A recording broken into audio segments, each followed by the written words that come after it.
It's estimated that about 24 million people worldwide are living with schizophrenia. Despite this large figure, people with schizophrenia are often judged, marginalized, and provided with honestly inadequate care. And that doesn't sit well with my guests today. My name is Dr. Robert Duff. This is the Hardcore Self-Help Podcast. Thank you for joining me. Today, my guest is Dr. Tracy Hicks. Dr. Hicks is a dual certified family and mental health nurse practitioner. We'll get into how she's a doctor and a nurse practitioner in the interview, but she has over 20 years of hands-on experience. She also brings personal experience to the table, being the daughter of a parent and the mother of a child with serious mental illness. So she blends her clinical expertise with her personal experience and a lot of passion as well. She does amazing work. She's the founder of a nonprofit community mental health clinic in Texas. She's also an associate professor at the University of Texas and the president-elect of the Texas Nurse Practitioners. Honestly, she has more accolades and more letters after her name than we could even get into here, but suffice to say, she's a very qualified person to talk about this important subject. So here are some highlights from our discussion. In my childhood, it was pretty significant growing up with someone, my dad having schizophrenia, right? So that kind of shaped my life's trajectory in good ways and bad ways. Having that personal experience gives me a different thought process. So it allows me to understand that I need to be empathetic to those who don't understand it. So that's why I take opportunities like this. I'm here to partner with you. So whatever you tell me, we're going to use that in your treatment plan to figure out the best plan for you. And it's going to be a shared decision-making plan. I said, what you are responsible for is communicating what you're feeling. You're not responsible for the response, but you are responsible for communicating how you feel. And that was like the biggest epiphany for him, just being, a Black woman owning a practice and dealing with employees, the ways they think about you. And just really kind of reminding yourself, okay, keep fighting, because my daughter didn't get stable until the last couple of years where she was really under the care of my clinic, seeing a provider in my office. That must be very validating for you. It's very validating for me. It's very validating for me and something that I'm very proud of. So if this sounds interesting to you, definitely stick around. It's a worthwhile interview. Don't forget, you can always contact me at duffthepsych@gmail.com or duffthepsych.com/contact. If you have a guest you'd like to suggest, if you'd like to come on the show, or if you have a question for me to answer on the show. And of course, please don't forget to subscribe wherever you watch or listen. Enjoy. Okay, everybody. I am very excited to have this guest today. I have Dr. Tracy Hicks. Dr. Hicks, welcome to the show. Thank you. I'm glad to be here. Thank you for having me. Before we jump into anything serious, we all have letters after our name, right? MD, PhD, LCSW, whatever. I was on your website and counting the letters after your name. Do you know how many there are? I have not counted, but my kids just call it the alphabet soup. So I just you're definitely, you've surpassed the alphabet, I think. Yeah, we have 38 letters. Oh, okay. I'm going to have to tell them the updated data. I just thought that was funny. I was like, I know what some of these mean. I don't know what all these mean. I was in our summit this past weekend, and the mayor came and her daughter was like, Mom, why does she have so many letters behind her name? It's really funny. Yeah. But we're going to talk today about sort of the work that you do, specifically around schizophrenia and, serious mental health issues. But I was curious, what do we need to know about you as a person to understand how you came to this sort of work? Has mental health always been the trajectory for you, or is there a story there? There's a story, but actually it's not the reason. I'll tell you the reason I started working in psych, but I did grow up with my dad having schizophrenia. My daughter has schizoaffective bipolar type. She's dual diagnosis, so substance use disorder, but she's doing very well, and we'll probably talk about that. Okay. But my goal was to always have this holistic care model. So I went to school to become a family nurse practitioner. In my curriculum, we had to have an entire semester of psych. And so the program coordinator of the psych program was like, oh my God, you're amazing at this. You should change your major. And I was like, no, I don't think I want to change my major, but I will, take a break and I'll come back and I'll get my postmaster's because I do love this work and I can see how that whole health model is going to be beneficial. Gotcha. Was medicine always the trajectory for you? When you were younger, did you think you were going to be a doctor or a nurse, or what was the deal there? So oddly enough, I love the question. I always wanted to be a nurse because my mom was a nurse, but my mom had other plans. She wanted me to become a physician. And I said, well, while I love the role, I think it's great. I watched her because she was a fabulous nurse, and I loved how her patients reacted to her, how she was a leader in the room. And we had that conversation. And the reason she wanted me to become a physician is because of the social things that come along with it. I think she was back in the day. Status wise. Yes, the status. And she made me promise that if I went the direction of nursing, that I would go to the highest level and make the highest impact that I possibly could. Yeah. And so you have what is your degree? It's like a doctor of nurse practice. A doctor of nursing practice. Thank you for asking. It's a clinical doctorate. It's a doctor of nursing practice. It's translational research. It's not a research doctorate. It's a clinical doctorate. And my work was on improving HIV, depression, and screening, assessment, and treatment in those living with HIV. And the work still goes on today. So, great. Yeah. It's really interesting. I mean, in my experience, I work with a lot of, medical doctors in my practice. I'm PhD, not MD. Neuropsychologist is sort of my background. But, I actually considered that role, though, later after. Yes, I thought it was very interesting. Well, it's a cool, you might have a similar reason, because I think it's a cool blend of medicine as well as the person-focused aspect of psychology. Exactly. In my experience, a lot of medical doctors may be extremely bright, but maybe lack bedside manner and the ability to kind of translate information to their patients. Similar kind of did you have a similar thought? Yes, I have a similar thought. And, growing up, I'm in I don't know which classification I am, for the millennials, whatever it's called. But growing up, you saw mainly physicians. And so I love my physician colleagues, but I was never attracted like I was to the nursing role. So, yeah. So, tell me a bit about the story behind arriving in that. So you told me you kind of took more mental health, focused work at the advice of your, was supervisor or clinical director? Yes, she was the program director. What did she see that made her say, hey, this person needs to be working with, psych patients? She saw my, as she calls it, my passion for the work, my ability to look at the person and not just a diagnosis, and to ask more questions. And like I say today, to remain curious, because we all have stories, and those stories really affect how we navigate life. Can you say more about that? So, we have our stories growing up, and, in my childhood, it was pretty significant growing up with someone, my dad having schizophrenia, right? So that kind of shaped my life's trajectory in good ways and bad ways. So there are some things I had to change about myself. But those good ways helped me to be more empathetic toward those living with schizophrenia, because I could see, what they're going through, right? And I could relate to them in a different way. And so that, like I said, I take the ownership of counting it all joy, right? The good and the bad, right? Because people can learn from my story, right? Because that story, the negative pieces shaped me and helped me to be more empathetic. The positive pieces gave me that drive to continue, despite adversities, right? Because we have those. Yeah. We get burned. We feel that I don't want to keep practicing, but it's all aligned with purpose. What, when do you remember realizing there was mental health issues in the family, like with your father? Was this from very, very young age? So it was very young age, and I remember distinctly. I remember having to walk to my grandma's house in the rain. Well, she was our adopted. And where grandma. was this? Where were you growing up? Yes, when where was it? Like what state? Oh, in Texas. I'm sorry. Yes. So we had to walk in the rain because, my mom said that my dad was seeing blood coming down from the wall and she was afraid.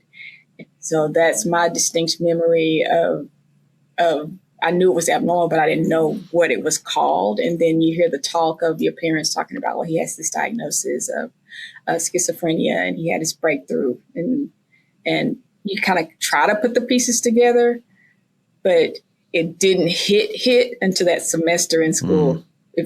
that makes Absolutely. sense. Absolutely. Yeah. Maybe there's something that's like, you don't hear this from other kids necessarily about their parents, but then there's something that makes you realize, okay, this is a thing. Yes, yes. And, I grew up with people making fun of my dad because he had some of the issues that we see with people living with schizophrenia. He had the abnormal movements, the tardive dyskinesia. He had all the things, right? And sometimes he would talk to himself or ride the bike down the street, and they're like, oh, that's Tracy's dad, right? So, Yeah. that was pretty, Pretty what?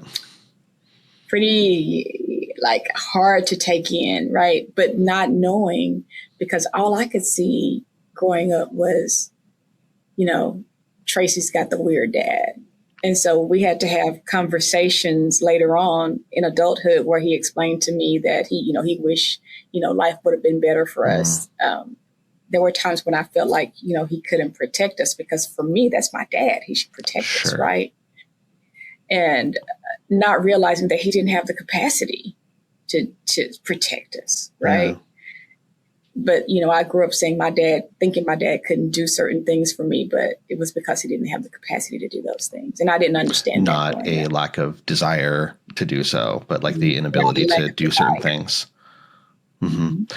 This might be a good place to pause and kind of talk a little bit about what schizophrenia actually is and what it's not. The people that listen to the show, some of them may be familiar, but some of them might only have seen it, in a book or TV or something like that.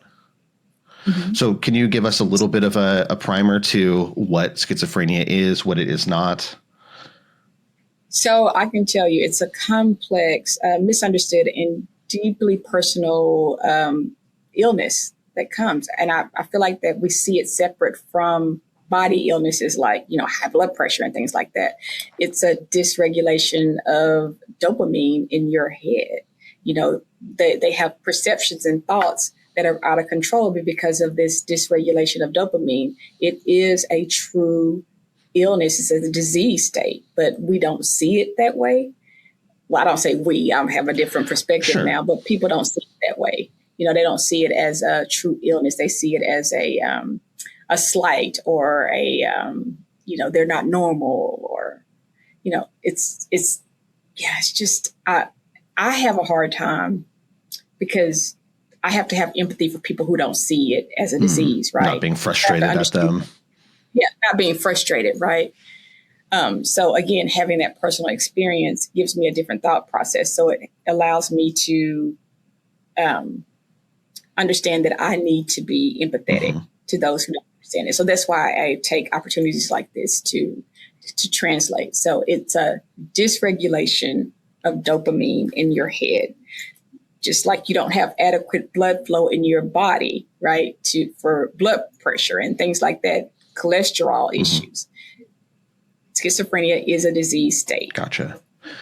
And so a lot of people have probably seen certain examples of, one extreme for schizophrenia, maybe somebody who's unhoused in their neighborhood, right, who they see yelling or talking to themselves and in a state of kind of physical disarray. But this can look a lot of different ways. It does not always look like that. What else can schizophrenia look like? Schizophrenia can look like you and I, working a job. I have clients I take care of. I call my patients clients because I feel like we owe them a service. So if you hear me say client, that's the reason. I have clients that work. They have jobs. So schizophrenia can look like you and I. And I've seen it that way. But when I do presentations and talks, I'll ask a question, and it always, most people in the audience, when I say, what does schizophrenia look like to you? And they say a homeless person, a person on the streets, a person with disheveled clothing, or they may be on drugs or shooting up. But that's, yes, it can look like that, but it's not the only thing that it looks like. And so just in terms of, the nitty gritty, so we have delusions that can be a part of it, right? So those are beliefs that, well, how do you define delusions? Like, how do you define delusions when you're actually talking to, say, families or, clients themselves? So you have to use those layman terms, and you have to ask those, open-ended questions. And that can be difficult as a provider, right? Trying to pull that out. So when I go ahead and I explain what a delusion is, you may think the television is talking to you. You may think that this person, specific person that's always after you. Like I give them a tangible example, like my daughter, she has this person called Squirmy Loco. And this person is always after her. So she's not necessarily hearing a voice at the time, but Squirmy Loco, she's thinking about that delusion and thinking that that person is after her. And so they usually understand that concept rather than me saying, okay, this is, this perception that, is in your head that it's not real. Sure. It is real to them. Yeah, that's a great point, right? It's not so OCD, for instance, you get these intrusive thoughts where you don't want them there, they don't belong. This is this person's reality. This is its reality. Yes. Wow. And then on the flip side of that are hallucinations. And I think a lot of people think of specific kind of visual hallucinations, seeing people that aren't there, the blood on the walls. It could take a lot of different forms though, right? Take a lot of different forms. It could be taste, smells, touching on your skin. You're feeling like things are there, they're not there. It comes in many different forms. That must be so confusing, especially like the taste, smell, kind of the less overt ones that, it's a visual thing. Somebody else can look and say, no, I don't see that. A physical sensation, somebody else can't be in your body to know what that feels like. Exactly. It's mental health in general. It's a subjective thing. So, you're listening to what someone tells you rather than going to someone like yourself and you can do this whole battery of testing.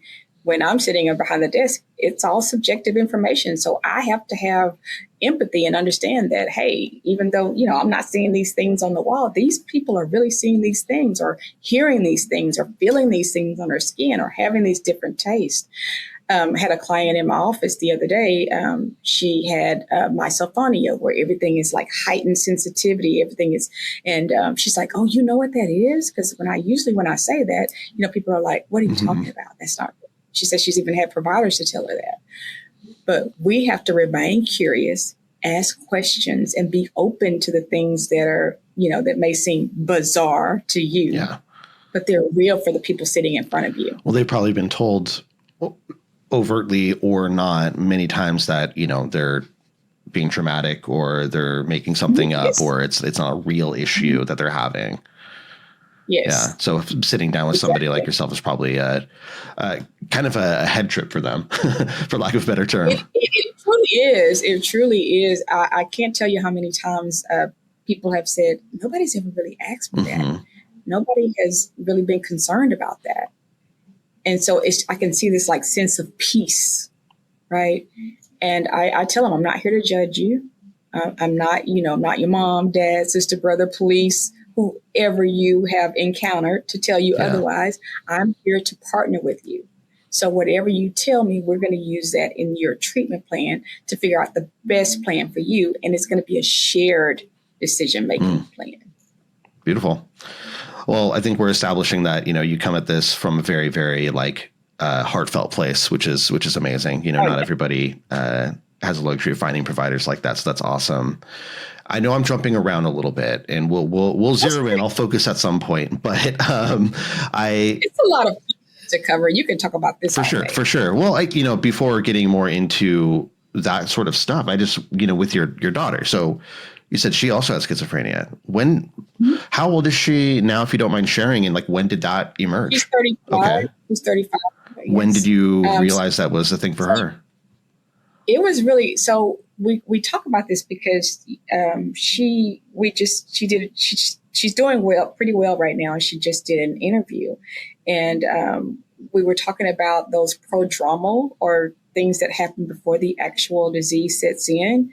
And we have a blended family. And I remember us being at my in-laws' house and she was like, don't eat that food. There's poison in that food.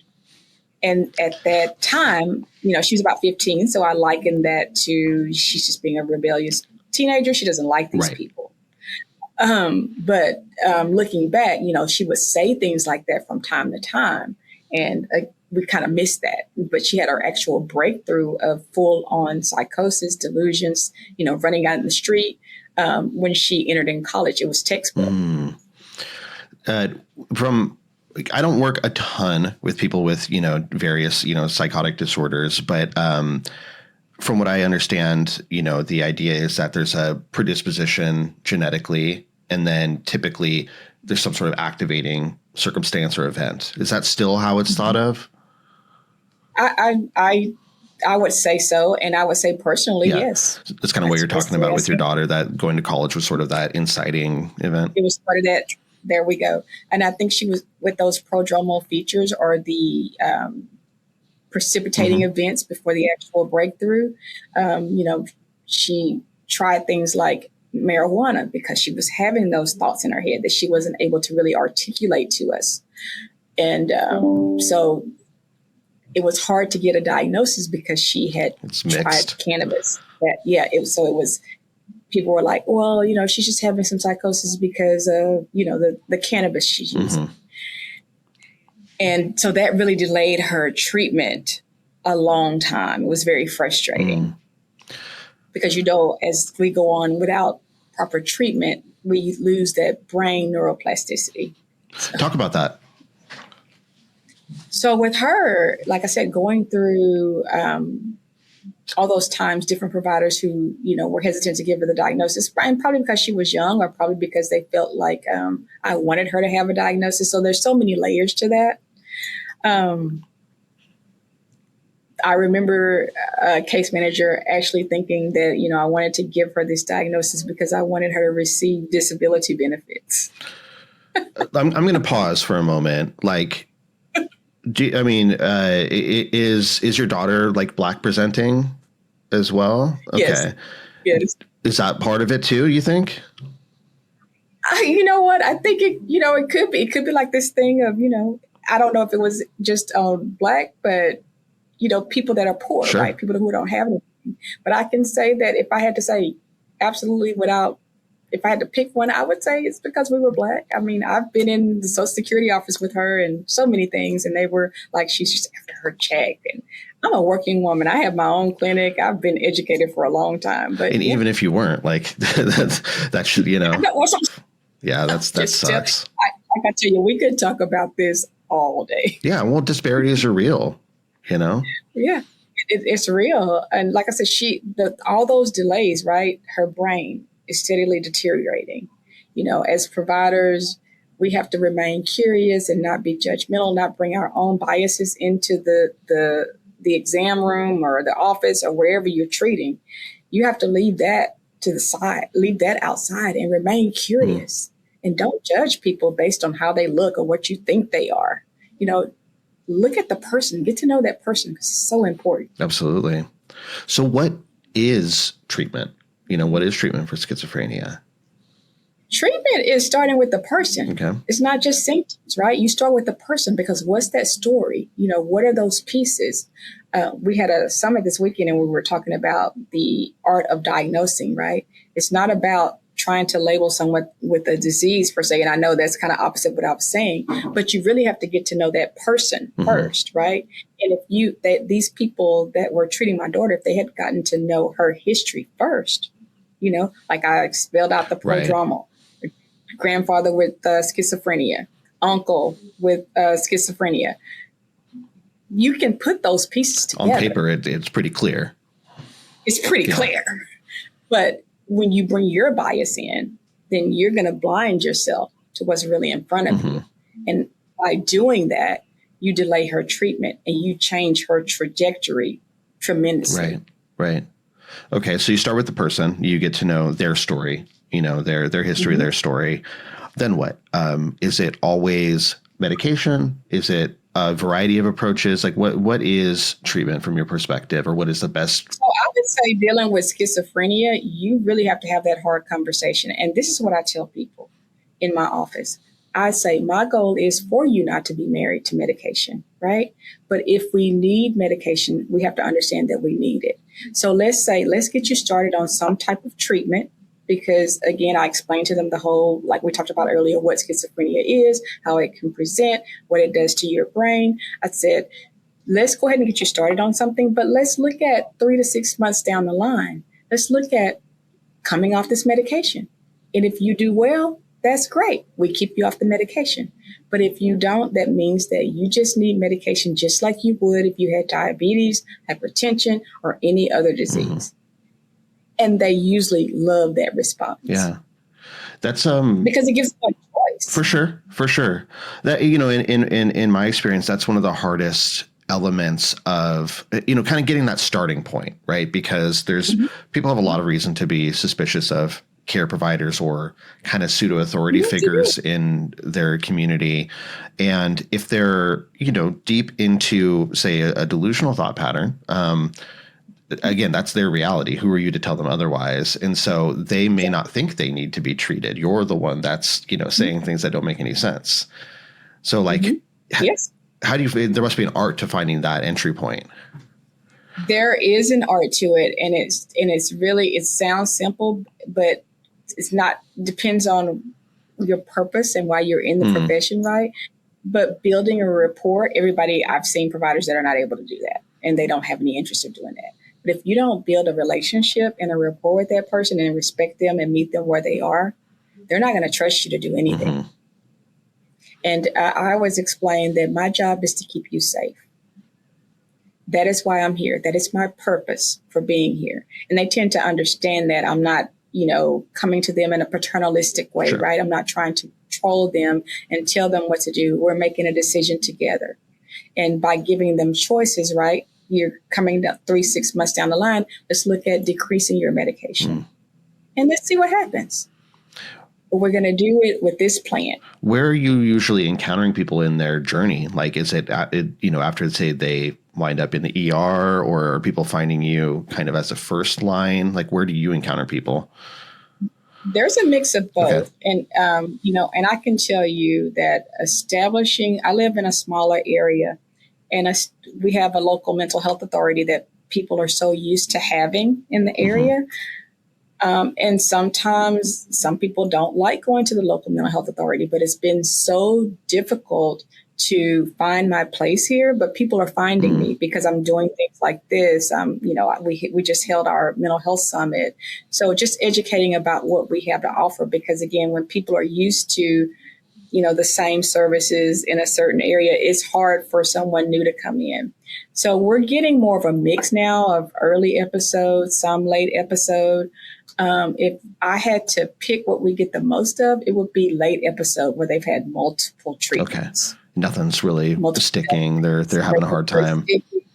Or they're not sticking to it because, the education is not there, or they feel better and they stop their medication. Or there's some substance use involved. And that feeling of, like I tell you, people feel different coming here because it's a different approach. We ask questions like, what's your goal for today? What's most important for you? That's a traditional psychiatrist appointment is, okay, let's see, look at the chart. Okay, have you been taking this? Okay, let's go up on this, and we'll see in like 3 weeks out the door. And the chances are they probably weren't taking it. If you ask more questions, right? Because that question of what's your goal for today, it's like gold. Yeah, no doubt. Just open-ended. Yeah, just open-ended. Tell me what you want to achieve today. And they tell you things that they didn't even plan to tell you, right? Or they wouldn't have ordinarily tell you, because you put them essentially on the spot, right? Because they're not used to people asking them that. Like what? What might come out? Yeah, like I've had people say, well, I actually, been hearing voices for a long time, but I never told anybody. Or, I was afraid that I would lose my job if I told them. Or a veteran coming in and saying, I went through a whole service to my country, and I had to live with this because I wasn't able to tell anybody. And now I can't even work. I can't even do anything. I can't even enjoy life. Or a mom who wants to be the perfect mom. And, I wasn't going to tell my family this because I didn't want to let them down. Yeah. Yeah. So you get kind of, again, some of that story behind the symptoms. Yep. I imagine a lot of people, I'm thinking about, in my own work, I do encounter people with psychosis from various angles, right? Whether it's, schizophrenia or say Lewy body disease or a different type of dementia condition, substance abuse, what have you. And it's easy to assume what would be the most disturbing or difficult thing for them. But like sometimes when you dig into it, somebody says, oh, I have these vivid visual hallucinations, and you assume that's the issue. But they're like, no, they're actually fine. Like they're very pleasant. Like I go to sleep and I watch my little, chandelier of ships, circling around, and that's fine. What I'm really disturbed about is the fact that I can't go on hikes anymore or something like that. That part, that exactly. We forget about those cognitive things or that quality of life. And those are the questions I ask, and just understanding that people are different. We learn things in our textbook going through school, but you have to keep your mind open to what people tell you. Kind of veering off the subject, but not really. There was a man that came in our office a couple of months ago. Well, more than a couple of months sometime ago. in the not too distant past. Yeah, sometime in the not too distant past. But he came and he's like 40 years old, and he said he's just starting to hear hallucinations. So we asked all the questions. Did you have an MRI? Did you have this? He said, I've been to several places. I just started having these hallucinations, but they're saying it's not this or not that. So we talked about the time frame. He met the criteria, the month of having the hallucinations, 6 months, all the things. I said, we're going to treat, because he said that people were trying to tell him what he was not feeling because he didn't report this before 40. Wow. I know. Yeah. So, okay. So medication, we know, is something that can be very, very impactful. I want to talk more about options there. But aside from medication, what else is part of treatment for somebody that's living with schizophrenia? Including the care partners with permission. What do you mean by care partners?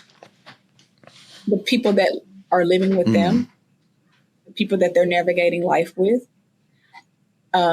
Because, and again, you have to do that with consent, of course, from the client, but including them into the care plan, because that's so important. I remember dealing with my daughter, and, there was many times I wasn't included in the care plan because they just wanted to just boom, boom, boom, just do whatever. And that was really detrimental to her trajectory. It's very disappointing, and it kind of gives me the little tear kind of when I talk about it. But, I wasn't included until things were really, really bad. And that was not helpful. That make you feel guilty as well? There was a part of my life where I felt, as being a provider, they were like, okay, why is her daughter going through all this? And, this is what she does for a living. But I had to reconcile with what was in my circle of control, right? And not letting what these people say who do not have my lived experience, let that bother me. So I'm in a different place in my life, but I remember when that consumed me, and it made me feel depressed and down and, just kind of hopeless. Yeah. But then there was this part of me that kicked in and said, you can do this, right? I remember leaning into the concept of emotional intelligence. I'm sure you're aware of that. And that really helped me. Just being aware of what my purpose is and how to regulate my emotions and social awareness, all the things. Yeah. That was helpful for me. You may be an expert in this, but you're not a superhero, and you're not, you're also a mom. Mm-hmm. Identifying who you are, right? A mom, a provider, an educator, all those things. And how do those all come together, right? And again, going back to what's in your circle of control. Mm-hmm. What are your controllables? Is that something you talk about with families or people within the kind of care? I'm not sure how you phrase it. Care team, care. Well, I call it I call it different things. I call it, because I'm really like pragmatic when it comes to families. I say things like your posse. Sure, your crew, crew. The people that you're dealing with. So you meet them where they are. So I've used words like your posse, your crew, your backers, your family, your peeps. Let's talk about this as a whole. How is this affecting the unit? And who's going to be your biggest supporter? And who's that person that, is a hindrance to your improvement? Because you have those people, right? Definitely. And what do you help them realize? Are there some things that you need to sort of deprogram or educate about a lot with family members or other people who provide care? addressing that self-stigma, because the self-stigma comes from the stigma that the society places on people, especially people living with schizophrenia, right? If you treat people a certain way, they begin to feel that they are a certain way. So I have to remind them, and I have to really humanize them and help them to see that they are human, that this is a disease. This is not a societal flaw, like we don't belong in the world. This is something that we have to address, just like we address blood pressure, diabetes, or anything like that. Say you have a person with schizophrenia. They live with maybe parents and a few other family members. What are some things that generally, when you do talk to the families, kind of set off light bulbs for them? They go, "Oh, I was thinking about it this way, but really, what you're saying makes a lot of sense." It sounds simple, but communication. Okay. Communication has been a big one for me, and it turns on these light bulbs. Had an older gentleman who lost his job, and it exacerbated his psychosis. And once he was stabilized, he talked about people not wanting to come visit like they used to before he had another breakthrough. And I told him, I said, what you are responsible for is communicating what you're feeling. You're not responsible for the response, but you are responsible for communicating how you feel. And that was like the biggest epiphany for him and his wife, who was sitting there.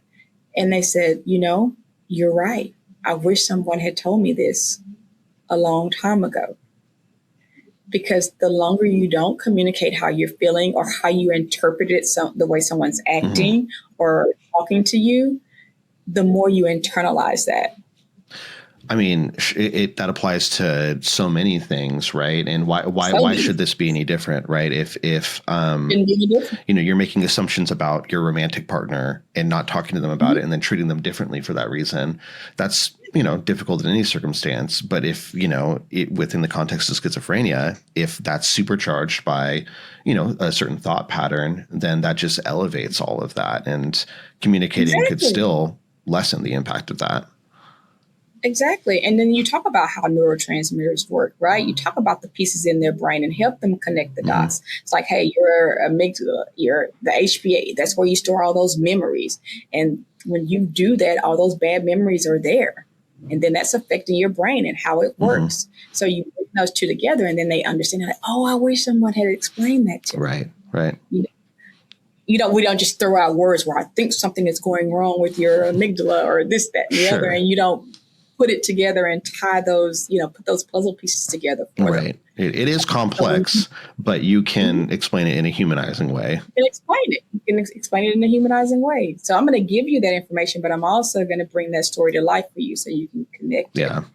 And that has been very successful for me, because then they feel like, hey, I'm really involved in this. We're really trying to make a connection here. I understand, if I keep letting I'm going to keep letting these things be bottled up inside of me, I'm going to release cortisol, and that's going to affect me. And then there's this whole inflammatory process going on in my body. And then we connect that, right, in layman's terms, right? So when you do that, your stress level goes up, and then your disease process, you might hear more things, you might have more delusions, because again, there's an inflammatory process going on in your body. Yeah, very good. I mean, I can imagine being on that side of it, or like, from the client side of it, that being so empowering. Like, you don't have to be on the exact same page as them about what is happening, but the goals of let's keep you safe, let's improve your relationship or work or whatever it is, you target those things that you're in agreement about. And in the process, maybe helping, kind of the clinical side. And another thing is, what is something that you used to be able to do that you would like, that you can't do now, that you would like to do again? And sometimes I have to slow that down or write it down on a paper and let them look at it. But again, that's patience and curiosity. Yeah. That little extra time to do that gave me so much of the story. Right. Are you able to spend, I mean, one of the real benefits of my job is that I can spend essentially as long as I need to with somebody. I can spend an hour interviewing them before we jump into any evaluation part and stuff like that. Do you get kind of a similar luxury, or? So Right now, it's been kind of iffy these days because I have a practice that I started in 2015 for these very reasons, Mm-hmm. right? Being able to spend the time, seeing things that I didn't agree with, and wanting better treatment for my daughter. So, yes, she was a motivation for me starting my practice. Gotcha. And she's doing well because she was in my practice seeing another provider. But just we have grant funding that we receive from SAMHSA. And so it does allow us to spend a little bit more time because we have that funding. And I know that's not a luxury for everyone. Right. The research, right? Seeing what's out there.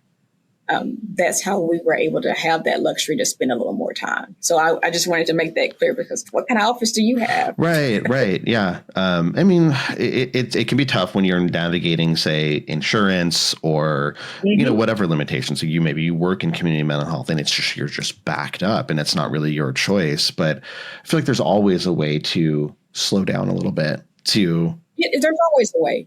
And that what is your goal for today? That's a big piece. Because I give my clients like 5 minutes. That's their time. So people who have 15 minutes for a visit, just give them 5 minutes of it. That's going to answer so many of your questions. I like that a lot. I think, anybody who is a provider of any type that's listening, I think that's a great question to ask, as well as some of the other nuggets you threw in there, like what's something you used to be able to do that you miss now that you can't do, that will give you just so much more buy-in and potentially direction in the session that you're having. Yeah. It gets buy-in from them, and then you start to build that connection of shared decision-making, and they feel heard. So it does a lot of things. And I've had people that I've done talks for, and I've told them the nuggets that we just talked about, and they talked about how it really worked for them, and it made a difference in their day. Yeah, love it. I'll remember that with my own work too. So thanks for that one. Of course. Okay, so on the medication side, one of the things that, when in kind of the background stuff that I was looking at for you and what you filled out, before coming onto this interview was the use of like long-term injectables, something that I've been very interested in because it just makes a lot of sense to me. But I feel like most people in the world haven't really even heard of it. Can you kind of explain what that is and what role that plays? Well, it plays a big role, and I'm a big fan of using it early on, long-acting injectables, because what does that do? You know that they're getting the dose because you gave it to them, right? And just educating them on the benefits. It's not a punishment. It's an opportunity. It's something you can choose. So you don't have to remember to take a pill, or you don't have to be reminded that you're taking a pill every day. How does it? So a long-acting injectable, like what are we talking about here? What is it? So a long-acting injectable is basically a pill that is the medication has been put into an injectable form where it lasts anywhere from a month to 2 months. Yep. And you don't have to worry about taking a pill every day. That seems, I don't know what the research is on it. From just logicking it out, that sounds extremely beneficial for schizophrenia because often it takes kind of stabilizing someone on medication to help them recognize that maybe they could benefit from the medication. And so it's like a double-edged kind of thing. Yeah. I think the way we coin it or the way we offer it makes a big difference. Okay. If you say, you're not taking your medicine, so I think you should take a shot. That sounds like a punishment. Yeah, that's not going to work. I say, well, I think you've told me that you've missed a few doses of your medication. What do you think about this opportunity? So I can give you an injection, and I try to stay away from the word shot, right? Because, they think about childhood and all the shots you had to get. You can get an injection. It lasts you for a month, 2 months, and you don't even have to worry about taking this pill. And then the medicine is in your body. And that you took the medication and you don't have to remember to take a pill. What do you think about that? And again, another open-ended question. Yeah. Because then you find out what they really think. Either they're going to tell you, there's no way in the world I'm going to take a shot. Yeah. Or they may say, that sounds like something I might be ready to try. And then they say, okay, is it going to make me gain weight? I thought of, okay, well, what if I change my mind? Or what if I get side effects and I can't do anything about it? Like what? And so I said, well, what we can do, We always have a plan A, B, and C. I said, what we can do, we can start you on the pill form, see how you tolerate it, and then we can move on to the injection if that's going to work for you. But I highly recommend it because I think it's an excellent opportunity, not a punishment. Is the it just on like logistically? So is anybody who provides psychiatric medication able to do a long-term injectable for like antipsychotics? Yes. Okay, so there's no reason that more doctors don't do it necessarily. No reason. It could be their choice. They don't have the time, or they're dealing with formularies or all these different things. But again, take that out of the equation and think about, what is this person sitting in front of me? What is their life trajectory, and what's going to be most beneficial for them, right? I think we're getting away from that, asking questions and remaining curious. Mm-hmm. And I understand people get apathetic and all the things, but I think that you always have to look back and see that, make sure you're taking care of yourself.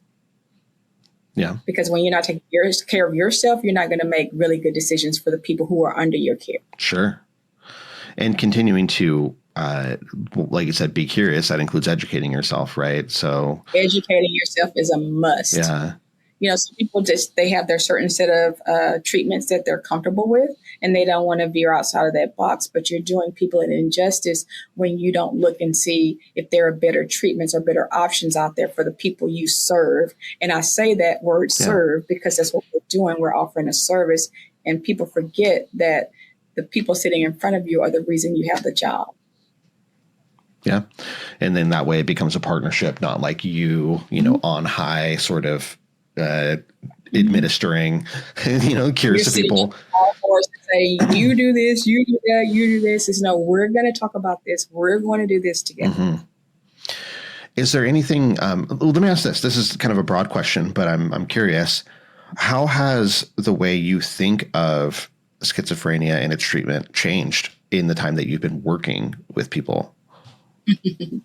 I can say the way our view and look at schizophrenia has changed from a personal and professional perspective. I'll start with personal first. My daughter, we're still learning how to communicate, right? Because she's doing very well now, but we're all still on edge. Like, can she do this? Can she do that? Is she ready for the flight? All those things, instead of just relaxing and just letting it happen, right? And just being a source. Easier said than done, man. I know. We're still working on that. We're still working on that. Or, if she's feeling an emotion, don't ask her if you're taking your medication. Yeah. Right. Like being kind of hyper vigilant to the signs of, is something off? Yeah, exactly. Did you take your medicine? Don't do that to people. And we had to learn that. And, and from a professional perspective, when someone comes in, like I say, remaining curious, ask more questions. That's why we stay away from the chief complaint, right? Because we want to know what your goal is for today. Mm-hmm. Yeah. Because that chief complaint could be anything. And it goes from the front with the MA or the nurse, and then it comes back here. And then you have this whole thing in your mind that you want to do for this patient, but it's the opposite of what they actually want. This is random, but have you seen the TV show The Pit? I have not. Have you heard of it? Now I got that. You said The Pit? P-I-T-T. Yeah, it's or is it maybe just one T? I'm not sure. So it's a medical drama. It's a new one, and it's extremely good, very accurate. Noah Wiley, who was on ER, is like the main character in it. There's a great episode of a autistic man that comes in, and he essentially sprained his ankle. But one of the doctors that comes in goes, okay, very businesslike, like I think that this happened and blah, blah, blah, blah, blah. And he just kind of goes too doctory with it and really shuts the guy down. Somebody else says, hey, can I try? And this woman has an autistic sibling. She comes in, kind of dims lights, sits down and asks, so what's the most important thing for us to look at today? And it comes out that he's like, he was really worried about not being able to participate in a table tennis tournament. Right. Yeah. And that totally just rang a bell from the stuff that you were saying. And with that buy-in, they were able to do the same treatment, just a whole lot more effective. Yeah. I'm going to use that. I'm going to look up that episode and I'm going to post it in my class. Yeah. I think, I don't know which episode number, but if you look up The Pit, autistic table tennis, you'll be able to find it. Oh, it'll come up. Yeah. It'll come God up. bless the internet, right? I'm telling you, it's getting better and better. I'm writing this down because I'm certainly going to look at it. Yeah. Okay. So let me ask this. If, let's say, you could start over with your daughter, you realize, okay, this is emerging, she's having these prodromal symptoms, just had this activating event. We are experiencing schizophrenia here. What would be like the ideal way to handle that for you? Like, is there anything that you would do differently? Is there anything you would advise if you had all the ability to kind of pull the strings and set somebody else up for success? How would you do that? I think the ideal thing for me, and what I would do differently, I would be okay with her not being okay. And then asking more questions and being confident in asking those questions. Because when I look back, that self-stigma that you start to get because of what society tells you, societal stigma, you begin to believe that, well, maybe I shouldn't ask that question, or maybe I shouldn't say that, or, they're just going to think I'm trying to get my daughter on a check or something like that. I would, again, more confident and just having the information behind me and being, again, just more confident, because I remember I was a younger mom and, I let society dictate my thought process because of the way people treated her and the way people treated me. I was still fighting for her, but looking back, I think some things could have been said or handled differently. What were you afraid to ask? I remember when she was at the hospital, one time she had a breakthrough, and I wanted to, there was this particular treatment that I had heard about, but I remember the physician coming in and he was very, we're going to do this, this, and this, and this. And I remember thinking I should have asked about this, but the way he presented, I didn't feel like I had a choice. Yeah. And some of that might have also been intentional on his side, right? I think a lot of people do hide behind expertise and, at the end of the day, it's their job. And so they might start treating it like a job. Yeah. Yeah. And I remember, it was, and actually the thing I was thinking about actually ended up being a really good treatment for her. Was it a medication or? Yeah, actually a long-acting injectable. Okay. Wow. Mm-hmm. So your instincts have been, of course they have been, right? Like this, you are between, a parent and a child with schizophrenia. Like, of course your instincts are going to be valid. Yep. They are. I mean, and I can tell you, just being a nurse practitioner in Texas or any states that,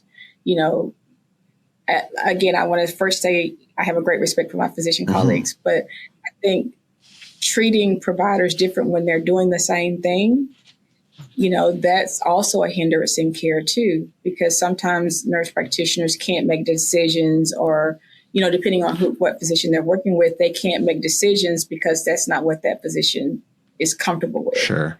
And so having some of that in my brain and just building up that confidence to where I am now, being the president of Texas Nurse Practitioners and, doing things legislatively, just empowering myself has made a big difference. Yeah. I mean, like, kudos to you. There's layers to this, right? Like, being from the nurse practitioner background, being a woman, being a Black woman, being a Black woman with mental health in the family, like, you said it. You're not just breaking through sort of one barrier there. It's a taxing effort. I'm telling you, just being, a Black woman owning a practice and dealing with employees, different ways they think about you, and just really kind of reminding yourself, okay, keep fighting, because my daughter didn't get stable until the last couple of years where she was really under the care of my clinic, seeing a provider in my office. That must be very validating for you. It's very validating for me. It's very validating for me, and something that I'm very proud of. And again, I would tell anybody out there who, feels kind of downtrodden or, feeling like they're kind of being stomped on, don't give up. Don't give up. And if you don't feel comfortable in the space that you're in, make your own space if you can. That's what you've done. That's what I've done. Yeah. Yeah. Proud of you for that. Thank you. Thank you. I'm very proud of myself, and I'm still learning. Of course. I'm still learning. That's kind of the hallmark of what makes you a good provider, I think. I know people think that when you get these letters that you stop learning, you cannot succumb to clinical inertia. That's what that's called. Clinical inertia. You're not learning new information. Yeah. You have to stay curious, stay open to learn. Yeah. Have conversations, meet people where they are. Again, be curious. On that note, is there anything right now that's on the horizon or new that you are like super interested in or investigating right now in terms of, treatment in which you can provide for your clients? I think that for me, there's nothing particular that I'm investigating because I try to stay, educated, different conferences, podcasts, all the different things. I think for me, it's just when they come into this office, be open to the things they might be considering, as the provider, not saying, oh, you're the patient, and I know people say, oh, I don't like Dr. Google or whatever. I don't deal with that. Just listen to them, just listen to them. It doesn't mean you're going to agree, right? And you can give them an educated response on why you don't agree. But again, just stay open to that thought process because there's commercials. And I know some providers say, I don't think we should have commercials for medication. Right. Ask your doctor about Zyprexa. There's commercials. So you've got to be ready for those questions, 100%. right? Right. Even though if you're that provider that hates those commercials and hate that they exist, well, they exist. You have to kind of roll with that. For sure. On my end, that's, when people come in and ask about Prevagen, right? Because like the brain supplement, it's advertised when they're watching Jeopardy, trying to keep their mind sharp. And then they come ask me about it. And, in the back of my mind, I'm like, Prevagen, but like, of course they're going to ask about it. They're not going to ask about that. And that's okay. But you just have it doesn't mean you're going to agree. That's that empathy piece, right? Doesn't mean you're going to agree, but you humanize them and you meet them where they are and you listen to why they may be asking the thing that they're asking. Yeah. You're going to love that episode of The Pit. I think he literally makes a statement. I think he makes a statement like a Dr. Google over here, to the patient. So yeah.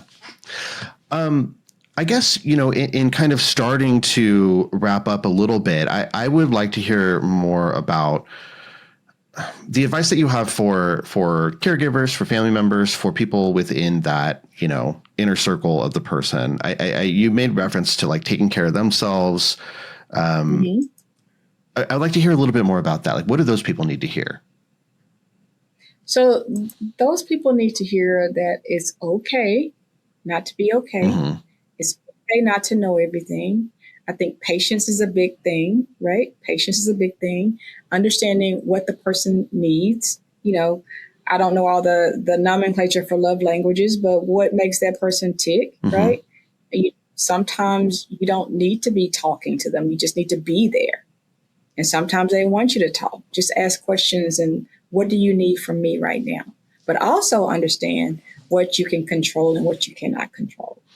Okay. And I had to do that with my daughter. People were like, I can't believe, her daughter's in the streets and doing that.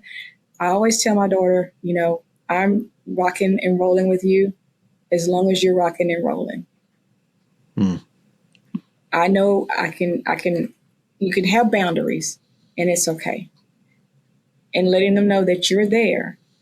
But there's also some boundaries, like, people, because they have a mental illness, you don't have to necessarily let them disrespect you. Sure. Right. And that those are things that happen. But the most important thing I would say is filling your cup and taking care of yourself and learning how to communicate and remembering that you're not responsible for the response, but you are responsible for communicating what you're feeling. How do you fill your cup, Tracy?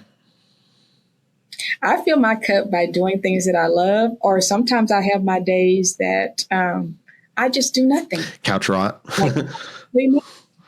Couch rot, where you just sit on the couch and just become part of the couch. Couch rot, or I might binge watch some TV that I shouldn't be watching. But I love that. I love traveling. Mm. I love meditation. I love reading. I'm not the person who's going to read an entire book, but I'll read a couple of things out of it and get some good feelings. Um, I love just spending time with family. The thing that gives me joy is spending like that quality time with family, laughing. I love comedy. So, and shopping, of course. Yes, if anybody's watching the video version, quite stylish. You got the nice jacket and the, necklace and all of that. So obviously, and I can tell those things fill your cup. You smiled immediately when I asked about it. Yeah, I love filling my cup because, again, the more I fill my cup, the better I am to others, right? I cannot give from an empty cup. They tell you on the plane, put your mask on before you can help anybody else. That is true. You have to put your mask on before you help anybody else. Sure. I guess, the last thing before we kind of, wrap up and talk about what you want to point people toward is for parents. So specifically, since this is something that you've experienced, I was wondering if you wanted to say anything to parents who have a child with significant mental illness, schizophrenia or otherwise. It can be very difficult to feel helpless, guilty, things like that. Is there anything that you would want to say specifically to parents in that situation? Yes, I think for parents, give yourself grace. Understand that we all have a purpose, right? And, dealing with any illness, really serious mental illness or any other issue, it's taxing. And again, giving yourself grace, understanding that it's okay not to be okay. And all the feelings that you have are valid feelings. Even if you don't feel comfortable with those feelings, but communicate those feelings to somebody, if it's good, bad, or indifferent, find someone you can trust and communicate how you're feeling, because so many times we keep things bottled up inside.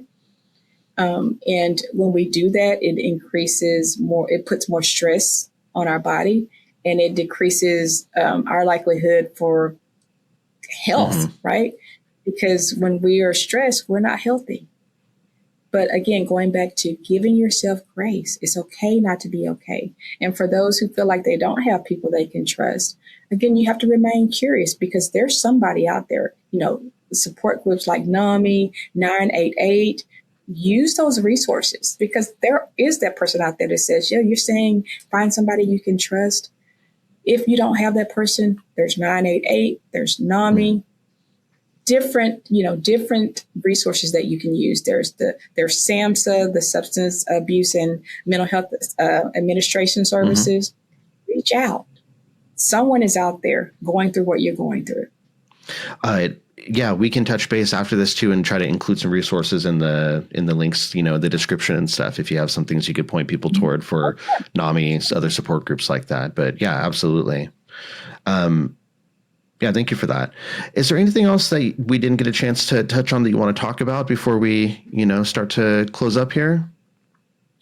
No, I think this was great. It's very therapeutic, but, I would just sum it up and say, don't let the self-stigma get you all wrapped up, because society does give us self-stigma because of the stigmatization that we put on mental illness. You're talking to your young self right now. Yeah. Yes. So don't get caught up in that, ask questions, be curious, go into your visits prepared. And if someone is making you feel rushed, you can say that. Say, I feel. Always come from the I. Don't say you did this or you're doing this. Come from the I. I don't feel heard right now. Can you help me with that? Beautiful. Beautiful. Dr. Hicks, where would you like people to follow along with what you're doing? So you can at Dr. Hicks NP, ctrilogyoutreach.org, Dr. Hicks So Blessed on Instagram. Nice. Awesome. So yes.